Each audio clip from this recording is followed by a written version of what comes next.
Vlog shoot చేశానండి. ఈరోజు మా టిఫిన్ వచ్చేసి దోశ వేస్తున్నాను. నేను నా స్టైల్లో నేను ఎలా వేస్తా అనేది చూడండి.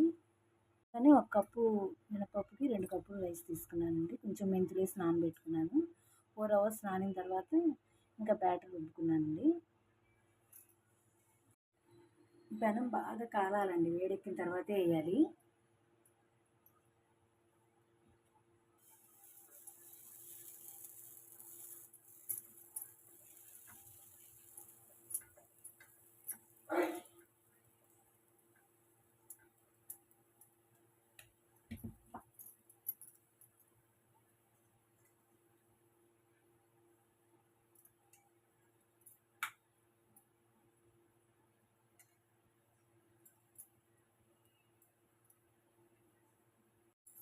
బాగా కాలాకే వేయాలండి దోశ ఎప్పుడైనా సరే, పెనం వేడెక్కకుండా వేయకూడదు.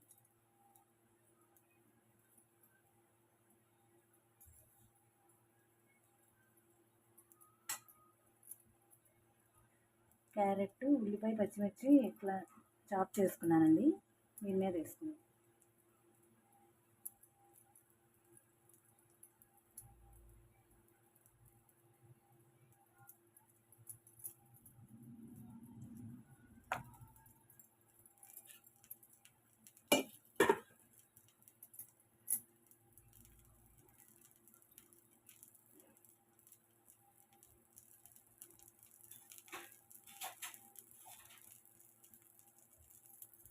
చూస్తున్నారు కదండి, అదే అట్లా లేచిపోతూ ఉంటుంది.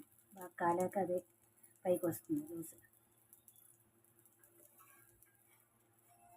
కొంచెం రెడ్ కలర్ వచ్చాక తిప్పుకుందామండి.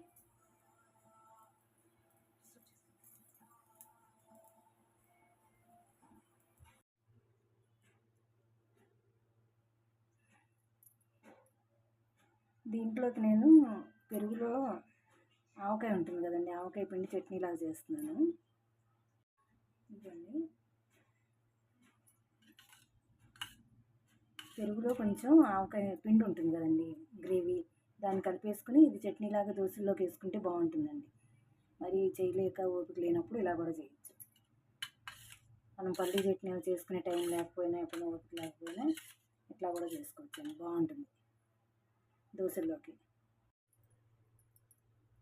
చూడండి, ఇట్లా చట్నీ ఇలా వేసుకుని పక్కన కారపొడి ఏదైనా వేసుకుని తింటే బాగుంటుందండి. ఆవకాయ పిండిలో పెరుగు కలపటమే ఈజీ అండి.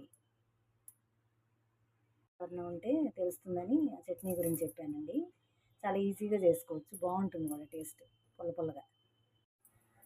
దోశలోకి ఉల్లిపాయలు, పచ్చిమిరపకాయ ఇవన్నీ వేస్తే చక్కగా హోటల్లో చేసినట్టు వస్తుందండి మనకు కూడా. మనం కూడా చేసుకోవచ్చు ఇలాంటివన్నీ, బయటే కొనుక్కోక్కర్లేదు.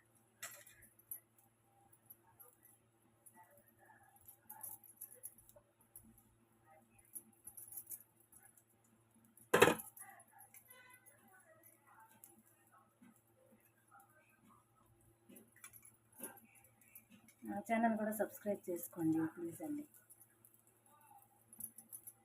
చిన్న చిన్నగానే చేస్తూ ఉంటాను, ఈజీగా అయిపోయింది, కష్టపడేట్టు ఏం చేయను.